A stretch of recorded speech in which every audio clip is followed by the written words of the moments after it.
Abie's Irish Rolls.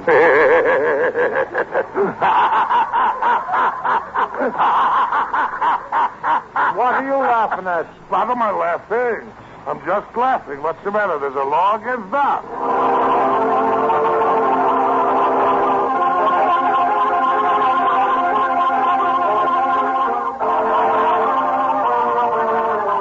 Yes, here it is, folks. Green, America's largest selling shampoo, once again brings you that lovable, laughable show, Ann Nichols' Abie's Irish Rolls.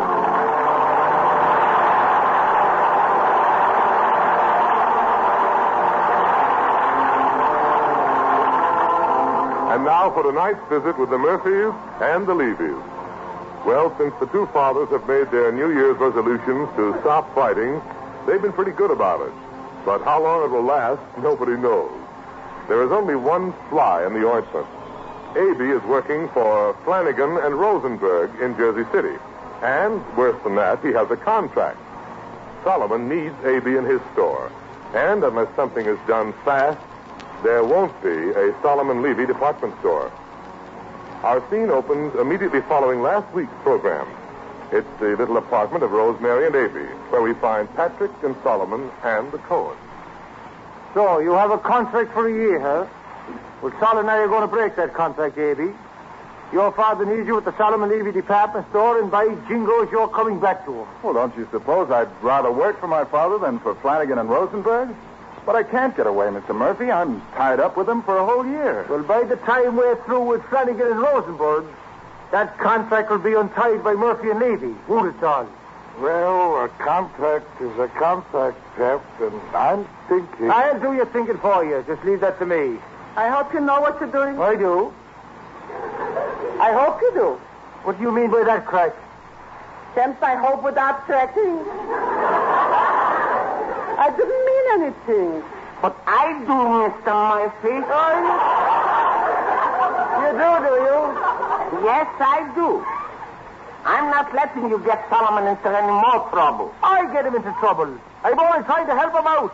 Why don't you stop that out business? Try to help him in. Then you'll be doing something? Mama, when you talk to him, shut up. Now, Mr. Murphy, I'm warning you. As Solomon's lawyer, I'm warning you. You can't make them break Abie's contract. Stay away from the Flanagan and Rosenberg department store. And stay away from Jersey City. You only succeed in making fools of yourself. Yeah, they don't have to leave the Bronx for that. Listen, Pep, I appreciate from my heart you wanting to help me out. From the bottom of it, I appreciate it. Well, I do, Sol. I do want to help you. And that comes from the bottom of my heart, too. I know it does, Pep. So now that your hearts have both reached their bottoms, let's go home. Well, Pep, I guess home would be more sensible than Jersey City. Dad. Yes, Abel? Dad, I wish I could come back to the store. But I honestly never thought you'd be wanting me back. And there was Rosemary and the twins. I had to take that job, baby. I know, Abel. It ain't your fault. All the fault is mine. I'm sorry.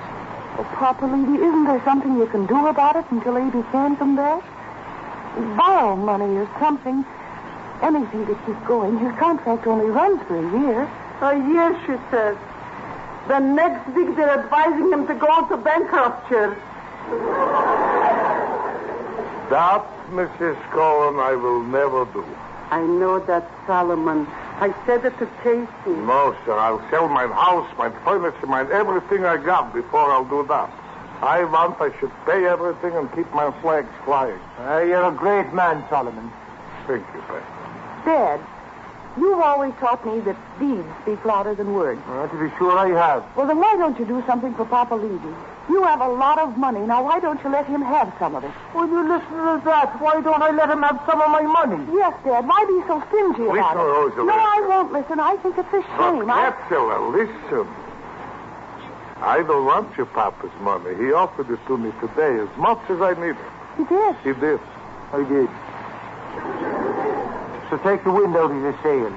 But, well, why wouldn't you take it, Papa Levy? He didn't take it because Because he's a schnuckel.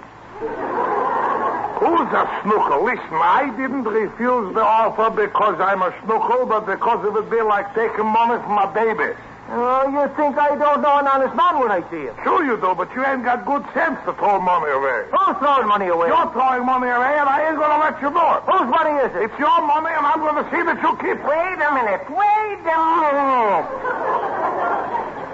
What's the matter with you? What's happened to your New Year's resolution? Besides, you two ain't got nothing to fight about. Why, sure we have. I want him to take the money. And I wouldn't do it. You're crazy. And you're a schmegegim, and it's a blocking a cough. And what? Technically, you know what I said? I said you was cracked in the head. But that ain't your fault. Certainly not. Maybe when it was a child, they dropped him on it. I wouldn't be a bit surprised. Is that so? Now, wait a minute. Don't get mad again. You know something, Pep? I think they dropped me on mine head, too. Oh, Papa Levy, why won't you let Dad help you? Now, listen, Capsular. No good money should be thrown after bad. A year is a long time to keep on losing business. If Abel didn't have that contract, it would be fine. But he's with Flanagan and Rosenberg. You're in the soup? Come on, Papa. I want to go home. I am tired, and you should be in bed. She's tired and I should be in bed. Ain't that something? Come on, Isaac. But I'm not finished here yet. And what do you have to finish? Solomon is finished already. Now, listen, darling, you go home. I've got to see that Solomon gets into no more trouble. Don't you realize I'm his lawyer? I wouldn't listen. I wouldn't go home until you come along with me. Please, sweetheart, I wouldn't be long. Now, here's your coat. You're tired, darling. So, all right. So I'll go. I am tired. Sure you are. Good night, Rosa and Abel, and the rest of you. Good night. Good night, Mamela. Good night. I wouldn't be out late, Mamela. I'll be glad to see my bed tonight, too. If you're out late, you wouldn't see your bed tonight. I'll lock you out. So be home in an hour. Would she really lock you out? Oh, of course she wouldn't. Mamala's awfully sweet. Mamela can be awfully sour, too. Now, where was we? We were going around in circles getting nowhere quick. Abie, what kind of men are Flanagan and Rosenberg? Well, to tell you the truth, Mr. Murphy, I haven't seen much of either one of them. Well, don't they come to the store? Oh, yes, sure. They're at the store every day, but I guess I just don't happen to run into them. Well, you met them when they hired you, didn't you? Yes, but that was only for a moment. You see, Stinky Cassidy took me over there because the bank had recommended me. But I always meet all the people in my store and get to know them personally. Well, Dad, Flanagan and Rosenberg don't. But how can they keep in business? Oh, they have an efficiency expert. He looks after things. And is he over you or under you, Abie? I don't know yet. At least he leaves me entirely alone, if that's what you mean. Is it, Dad? I am so mixed up, I don't know what I mean. An efficiency expert. In your business, do you have one of those things, Pep? I certainly do. One of the best. Is that so? Who is it? Who is it? It's me.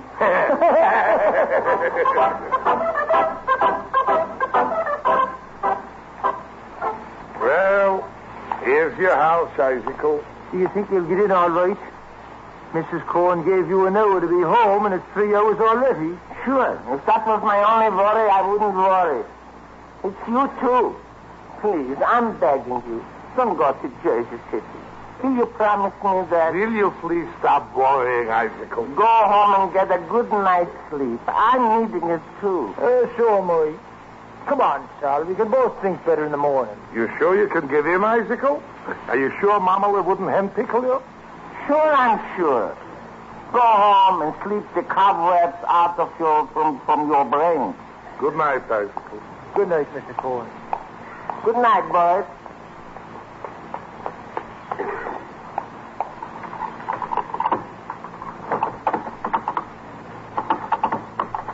Oh, she did it again. Oh. Well.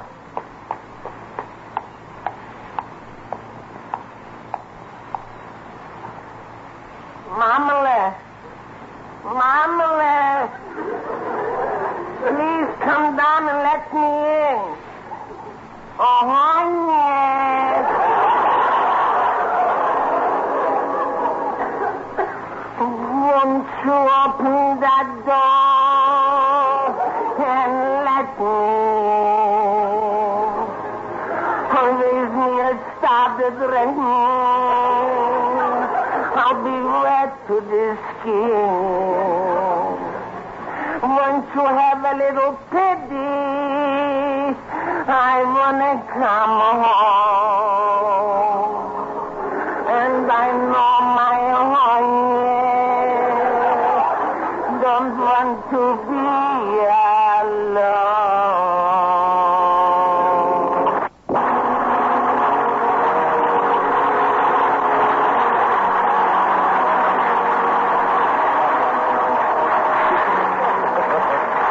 Well, poor little Cohen, locked out in the cold.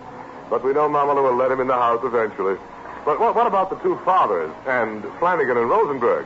Well, more about that later. But first, tonight when you brush your hair before you go to bed, take a good honest look in your mirror. See whether your hair really is the crowning glory it should be or just hair. Then, unless you're perfectly satisfied, make up your mind that tomorrow you'll get a bottle of our new improved Special Dream and give your hair a good shampoo. Because unless you've been using Special Dream, you've probably never seen your hair at its best. For Special Dream does something no soap or soap shampoo can do. It reveals every bit of the natural luster and color brilliance. The reason is that Special Dream never leaves any dulling film on hair, as all soaps do. Instead, it reveals up to 33% more luster. And now that Special Dream has been improved with added hair conditioner, it leaves hair far silkier, smoother, and easier to manage right after shampooing. If you haven't tried Dream lately, you'll be amazed. We know of no other shampoo that leaves hair so lustrous and yet so easy to manage. Only Special Dream with hair conditioner. So don't wait to try this wonderful improved shampoo with the extra beauty benefits. Ask your beauty shop to use it. And be sure to specify Special Dream with hair conditioner.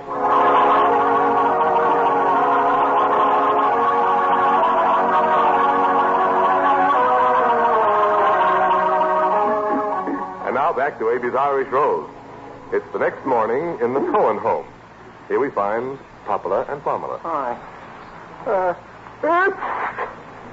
Gesund sollst du sein. Wachsen sollst du. This is all your fault, Mamala. Making me sit out on those stone steps all night. It wasn't all night. It was only a half hour. And anyhow, you had no business to be out so late. Here. Take this medicine. No. Come on, take it. Take it before I open the mouth for you and put it in. Zur Gesundheit. Open it. You open it. There. Where did you get that stuff? It's awful. It's good. It's good enough for this morning. If you ain't better, I'll send for the doctor. Now I'm going downstairs. Please, Mama, stay with me. I don't want to be alone. You didn't want me last night, so you can do without me this morning. Will you call Solomon for me? No. But if they go to Jersey City, I ought to go with them. I don't care what you ought to do. You're going to stay in bed. I don't care if Solomon and Patrick Murphy go to Jericho. Oh,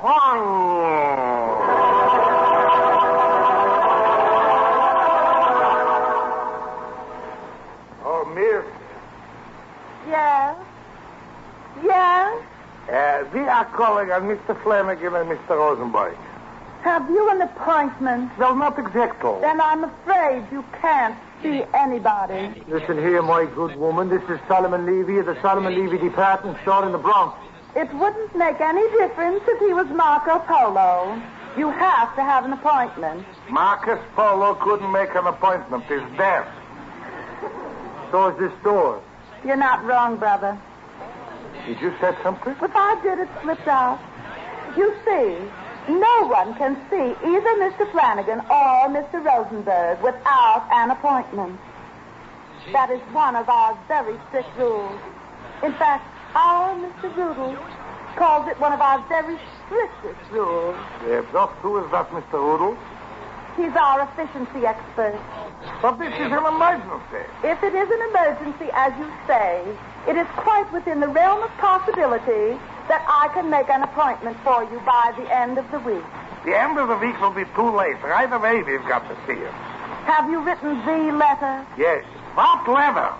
First, our Mr. Rudel says you must write a letter. But... Then I take the letter up to our Miss Cavendish. Yes, but... And then our Miss Cavendish consults the calendar. Yeah. And then Miss Cavendish informs me whether or not the appointment is possible. Oh, And then I write a letter back to the parties concerned. we understand. So can't you see that is impossible to do until the end of the week? Oh, this is good. Well, can't we cut the red tape and see Miss Cavendish? Oh, no. Sometimes it's necessary for Miss Cavendish to take it up with our Mr. Hampshire. Huh? Then, when that happens, he informs Miss Cavendish and she informs me before I write the letter. Where is this Mr. Hampshire?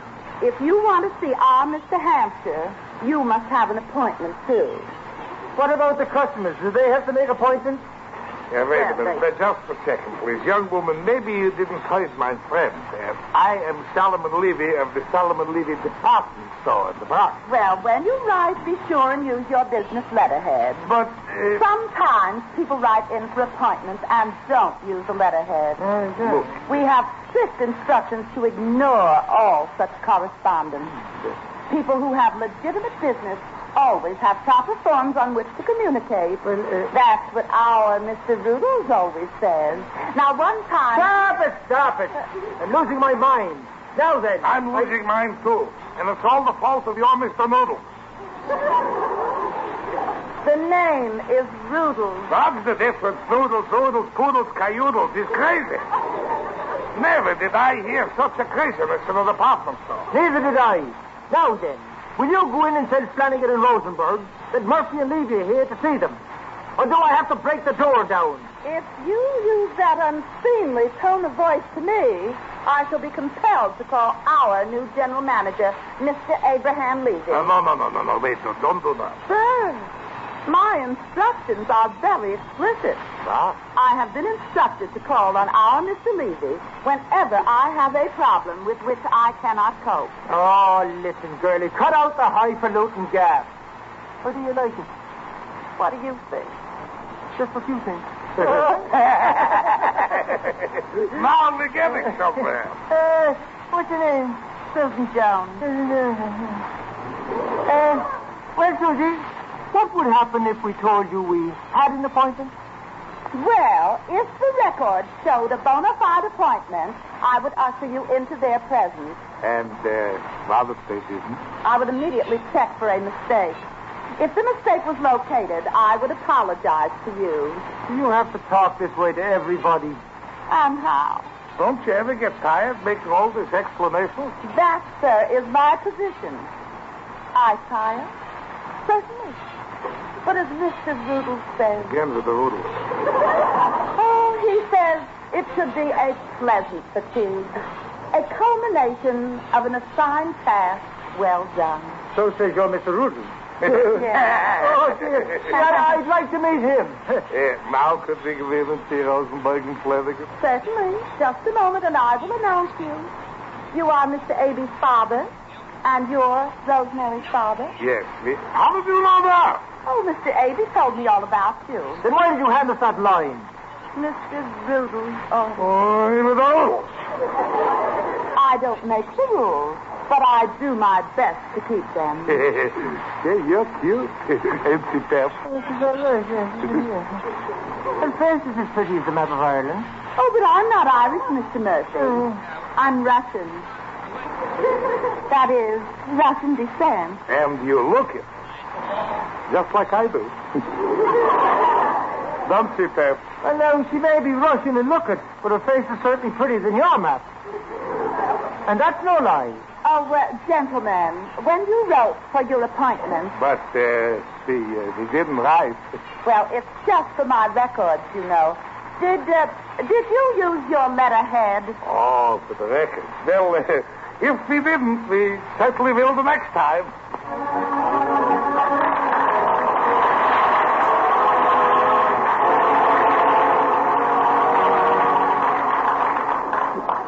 wonder what Patrick and Solomon will find when they meet Flanagan and Rosenberg. In just a moment, we'll take you back to them. But first, say, are you bothered about removing ugly, scaly dandruff? You won't be when you shampoo with Special Dream. Because Special Dream Super Cleansing Action removes that flaky dandruff the very first time you use it. And besides, does something else. Something far more important. And something no soap shampoo can do. Not even those claiming to be dandruff removers. Special Dream reveals up to 33% more luster than any soap or soap shampoo. Because it never leaves any dulling film on hair, as soaps always do to dim the natural beauty. And, oh, here's something else. Now that Special Dream has been improved with added hair conditioner, it leaves hair far silkier, smoother, and easier to manage right after shampooing. We know of no other shampoo that gives you all these beauty benefits. So before you wash your hair another time, buy a bottle of this wonderful improved shampoo. Ask for it by its full name, Special Dream with hair conditioner. Now that's important, so remember, Special Dream with hair conditioner.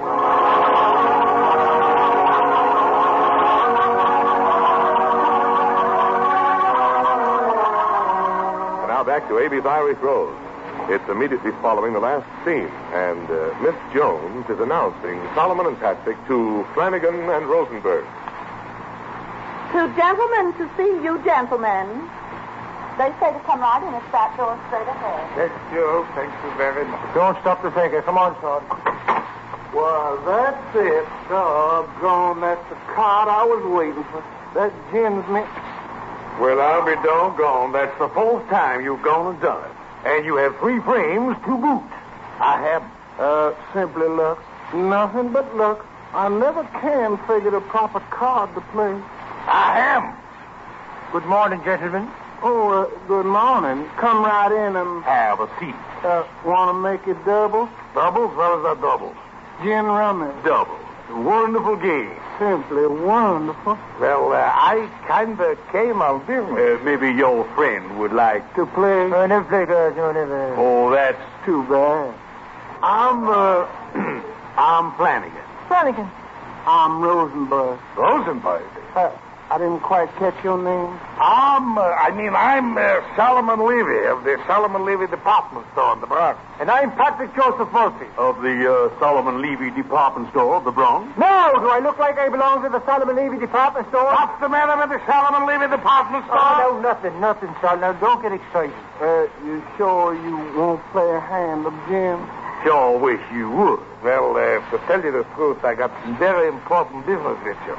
Business? With us? Go on, Saul, tell him. I want that you should sell me a contract. Oh, we don't understand. I want to buy the contract that you have with Abie Levy. We are very definitely not interested. Please, don't say that. Abie is my son. I need him in my business. Without him, I would be a very sick and an ill man. Oh, that's all, gentlemen. Mr. Levy needs him desperately. We are not interested. We don't care whether he lives or dies. It's your deal, Flanagan. No, sir, no. It's your deal, Rosenberg. You just won. Oh, that's right. So I did. Give me the car. Now, wait a minute, you two. Don't try giving us the brush off. Flanagan, cut the car. Sure enough, sir. Do you hear me? Don't try ignoring it. We know all about the Solomon Levy Department Store. We get reports on everything. Yes, the Solomon Levy store is about to go under. Solomon Levy ain't got no money to buy anything. Let alone a contract. Is that so? Sure, so... why should we be interested in selling anything? When we could buy you and sell it. Is that so? Is that so? Well, let me tell you something. I could buy you and keep you. I wouldn't have to sell you. Brave talk from slight people. Slight people, eh? Brave talk, eh? Well, see if this sounds like slight people. I could buy out your whole shebang. I could write a check for the whole work. Rosenberg, deal the car. Yes, Sir Flanagan. I'd be delighted. Stop the card playing. Be quiet. That's right. Don't make me lose count. You don't think I can, do you? Do what? Buy your whole outfit with a single check. Put up or shut up. Well said, Rosenberg. Thank you, sir. How much do you want for it? Careful, be careful. Let me alone. I'll show 'em how straight we are. I'll buy their whole dump and then swing them by the ankles till I got the walls out. Take a card, Flanagan. Yes, I already took it. Here, this is my discount. Oh, sure enough. Answer me. How much do you want for it? You're buying it. You write the check. Wait a minute, Pep. Don't take out your checkbook. Get on top and I'll take out my checkbook. They can't tell me to put up or shut up. Pep, you're acting crazy. I see. We knew you all were bluffing. No, it's just an act. Oh, so you think they're bluffing, huh? I'm asking for the last time. How much do you want? Well, sir, we're sporting men. Just to see if you're bluffing or not, we'll take $10,000, providing you sign this paper, assuming a few small debts. For which we'll give you this share bill of sale, which, by a strange coincidence, I happen to have in my pocket right here. Otherwise, shut up and get out. I'll show you who'll shut up and get out. Here's 10,000. Patrick Joseph Bussy. Here, the sign. Give me that bill of sale. No. First, sign me. I'll sign anything. Oh, thank you so much. Now get out. Get out before I throw you out. Oh, goody, Flanagan. Now we all can go back down home. Sure enough. Patrickle, you shouldn't have done that. Goodbye, y'all. I get out. Oh, this is terrible. You shouldn't lose your temper like that, Pep. What happened? What happened? What happened? You got mad and bombed the store. That's what happened.